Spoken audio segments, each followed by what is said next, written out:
He's the man behind Forrest Gump, Back to the Future, and Who Framed Roger Rabbit. Robert Zemeckis burst into Hollywood with Romancing the Stone in 1984. Since then, the producer, director, and screenwriter has made a name for himself as a Tinseltown heavyweight and a master of special effects. Now Zemeckis has blended a wartime love story with an espionage intrigue. Allied is his latest film starring Marion, Cotillard and Brad Pitt. There's no easy way to say what we're about to say. We suspect your wife is a German spy. It's insane. If you are right, all this will be forgotten. But if she is, You will execute her with your own hand, and if you do not comply, you'll be hanged. Robert Zemeckis, thanks so much for joining us today. Your new film, Allied, features a wartime love story that takes place in Casablanca, a city synonymous with cinema. How much were you inspired by the Bergman-Bogart romance from the 1942 film? Well, I mean, inspired in that it's one of the most magnificent screen romances ever presented on a movie. Of course, our story is quite different. It's set in Casablanca, but I guess Casablanca and romance are synonymous. Casablanca in the 1940s was a very romantic city. I believe Allied is based on true events involving two real spies. How did you come across this story, and why did you want to make it into a film? Well, Stephen Knight, the screenwriter, he had heard about this story, or a story similar to this, not exactly the same story, that happened in a real. It happened during the war. So he took the germ of this idea and then expanded it into this screenplay. And so I came on and read the screenplay and was inspired by the screenplay. I haven't been able to find any actual documentation of this story happening, but that doesn't mean that it didn't. It's not the first time Brad Pitt has played a spy. What drew you to these two main actors, Brad Pitt and Marion Cotillard? Well, it's interesting. They're both actors who I saw in the part immediately. I mean, Brad has that ability to be, a man of action, leading man kind of part. But in this character, he also has to really get in touch with the deep emotional side of his performance, and play something where he has to evoke a lot of pain as well.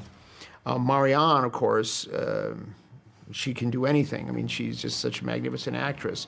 But she had to play very subtle turns in her character, and had to play emotions that were compelling, but they didn't, tip off the story, if you will. Hey, what happened to my kiss? What drew me to this character is indeed her complexity. She gets involved in a complicated story, and the way she wants to get out of it is quite naive. And that makes her a very touching character.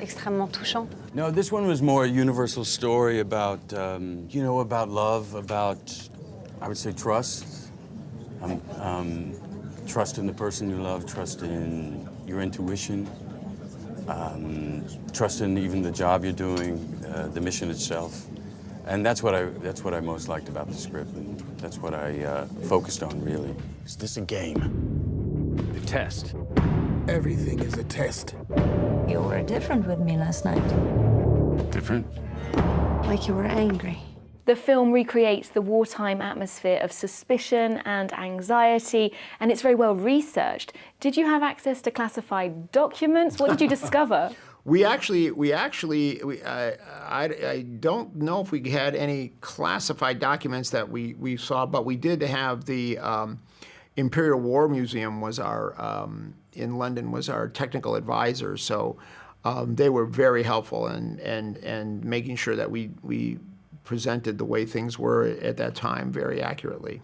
You've been making films for 3 decades now, but I believe at the beginning of your career, one man was very important to you, and that was Steven Spielberg. What did you learn from him as you were starting out in the industry? Well, I was very lucky to have Steven be a mentor of mine.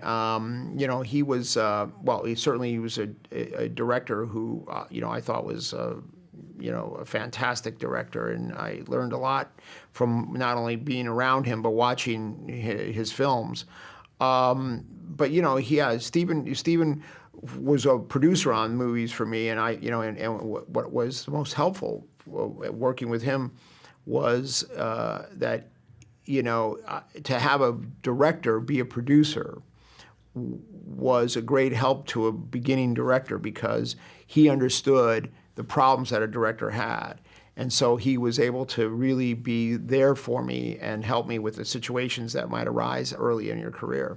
You're known for your innovative use of special effects, going back to 1988's Who Framed Roger Rabbit, that mix of animation and live action. You had plenty money, 1922. You let other women make a fool of you. Why don't you do right? For you, what's the next frontier in terms of special effects technology? I don't know. I guess it'll be creating completely virtual actors. I think that'll be completely photoreal. I think that'll be the next frontier. I don't know when that's going to happen, but it's probably happen very, very soon. Hoverboard. Where is he?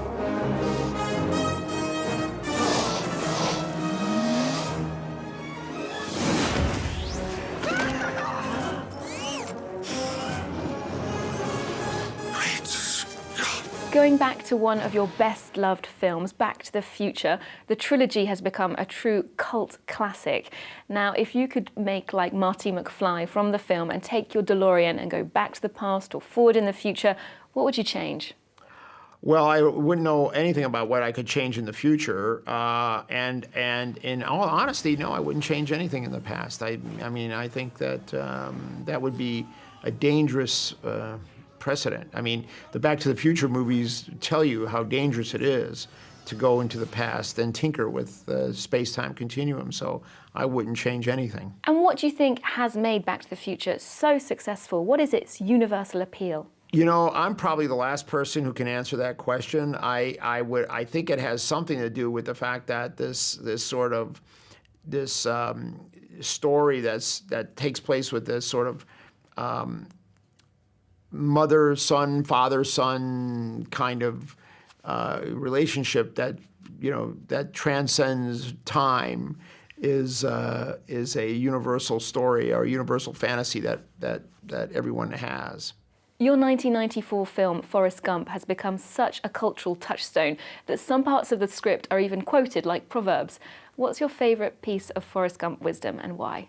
I think when Forrest says, after Jenny sort of has this emotional breakdown and throws stones at her house that she grew up in a painful past, where he says, sometimes there just aren't enough rocks. I'm Jenny. I'm Forrest Gump. She was my most special friend, my only friend. We was together all the time. We was like peas and carrots, Jenny and I. Run, Forrest! Hey, stupid! Run! Now, you wouldn't believe it if I told you, but I could run like the wind blows. Who in the hell is that? That there's Forrest Gump, Coach. Just a local idiot. I never thought it would take me anywhere. Another great success, starring Tom Hanks, was Cast Away, the story of a man marooned on a desert island. This desert island setting has come up endlessly in arts, from Shakespeare to Robinson Crusoe. What's so compelling about the desert island? Well, I don't think it's the obvious first choice setting to do a story about a human in isolation.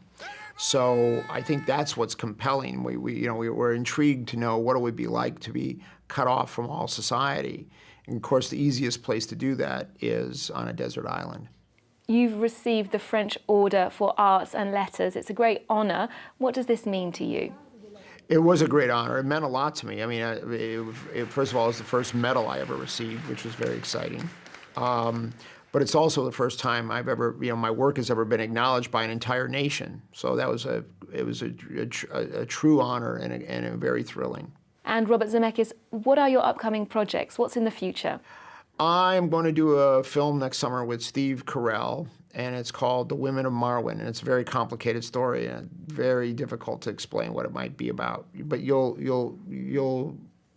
be hearing about it. Thank you very much. You're scaring me.